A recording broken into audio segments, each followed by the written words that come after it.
আমি মোহাম্মদ জিকরুল ইসলাম, বনানী যুব বিভাগের পরিচালক, এবং আমার সাথে রয়েছেন আমাদের সহকারী পরিচালক এবং আমাদের যুব বিভাগের অন্যান্য নেতৃবৃন্দ।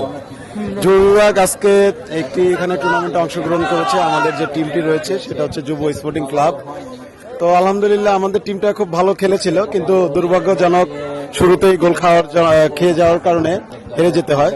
তো আমরা চাই যুব সমাজ এই খেলাটা ধরে রাখুক।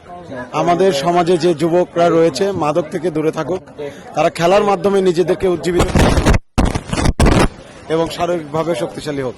আমরা চাই এই বাণীটি দেশের আনাচে কানাচে সব জায়গায় ছড়িয়ে দিতে, যাতে প্রত্যেকটি যুব সমাজ আজকে যে কবলে পড়েছে সেখান থেকে ফিরে আসুক। আমাদের রাষ্ট্র যেন একটা শক্তিশালী যুব সমাজকে দিয়ে এই রাষ্ট্র যাতে পরিচালিত হয়। এই যুবকরাই দেশের চালিকা শক্তি। যুবকদেরকে অবশ্যই শক্তিশালী হতে হবে মানসিকভাবে এবং শারীরিকভাবে। তো যেহেতু ঢাকা মহানগর যুব বিভাগ এটার আয়োজন করেছে, আমরা তাদেরকে ধন্যবাদ জানাই, কৃতজ্ঞতা জানাই আজকে এত সুন্দর একটি টুর্নামেন্ট আয়োজন করার জন্য।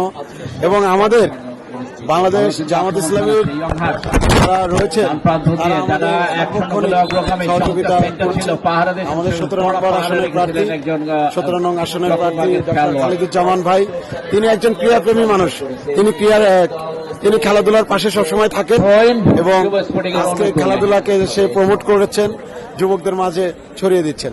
তো আমি আপনাদের মাধ্যমে সবাইকে আবারও ধন্যবাদ জানাই এবং কৃতজ্ঞতা জানাচ্ছি। আসসালামু আলাইকুম রহমতুল্লাহ।